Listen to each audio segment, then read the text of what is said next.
नमस्कार दोस्तों, स्वागत है आपका हमारे चैनल कर्म धर्म की बातों में। वशिष्ठ जी कहते हैं कि पूर्वकाल की बात है कि परम उत्तम और दीर्घकाल तक चलने वाले मंदिराचल पर्वत पर चलने वाले यज्ञ में स्वयंभू मनु कई अन्य ऋषियों के साथ भाग लेने के लिए जाते हैं। वहां वेदों के तत्व जानने वाले कई ऋषि और मुनि होते हैं। महायज्ञ जब आरंभ हुआ तो पाप रहित मुनि देवता तत्व का अनुसंधान करने के लिए एक दूसरे से पूछते हैं कि कौन देवता त्रिदेव सबसे श्रेष्ठ है, किसे सबसे पहले भोग लगाना चाहिए, कौन अविनाशी परम पूज्य है। तो वहां बैठे ज्ञानीजन भी अपने अपने तर्क देने लगे। कोई श्री सूर्य भगवान को श्रेष्ठ बताते हैं, कोई ब्रह्मा जी को तो कोई शिव जी को श्रेष्ठ बताते हैं।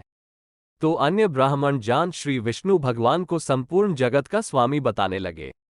राजा मनु भी श्री विष्णु को पुरुषोत्तम कहने लगे तो सभी ऋषियों ने वहां उपस्थित ऋषि भृगु से हाथ जोड़कर प्रार्थना करते हैं कि आप इस रहस्य का पता करें कि इन तीन देवों में सबसे श्रेष्ठ कौन है। तपोनिधि भृगु ऋषि इस प्रकार सभी ऋषियों की इच्छा जानकर सबसे पहले कैलाश पर्वत पर जाते हैं। वहां महाभयंकर नंदी हाथ में त्रिशूल लिए अपने गणों के साथ खड़े हैं और उन्हें द्वार पर उन्हें भगवान शिव के गणों द्वारा रोक लिया जाता है। वे कहते हैं, ऋषि भृगु, हे शिव के प्रिय गणों, कृपा करके भगवान शिवजी सूचित करे कि ऋषि भृगु अभी उनसे मिलना चाहते हैं। लेकिन शिवगण उनकी एक नहीं सुनते, बताते हैं कि शिवजी अभी देवी के साथ क्रीड़ा भवन में विहार कर रहे हैं, वो अभी किसी से भी नहीं मिल सकते हैं।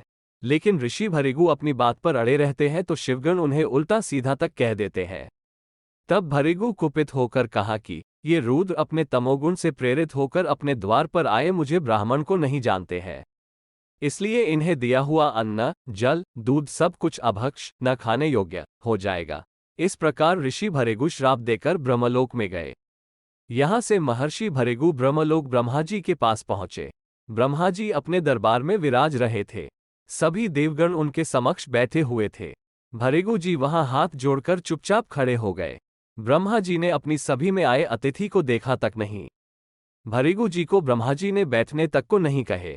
तब महर्षि भृगु ने ब्रह्मा जी को रजोगुनी घोषित करते हुए अपूज्य, जिसकी पूजा ही नहीं होगी, होने का शाप दिया।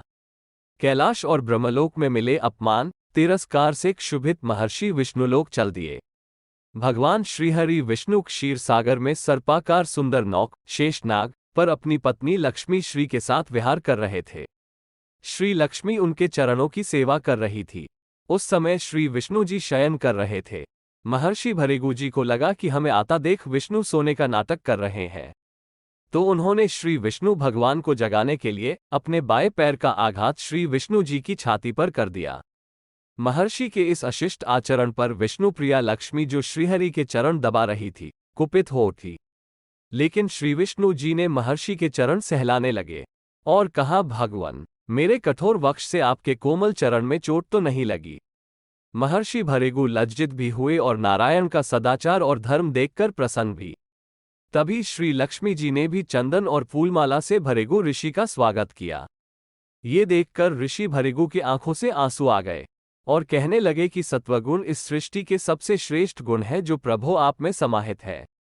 आप ही ब्राह्मणों के सबसे पूजनीय है। देवकी नंदन कृष्ण ब्राह्मणों के हितैषी थे। श्री राम भी ब्राह्मणों के हितैषी थे। आप ही पालनहार। उन्होंने श्रीहरि विष्णु को त्रिदेव में श्रेष्ठ सत्वगुण या सतोगुणी घोषित कर दिया।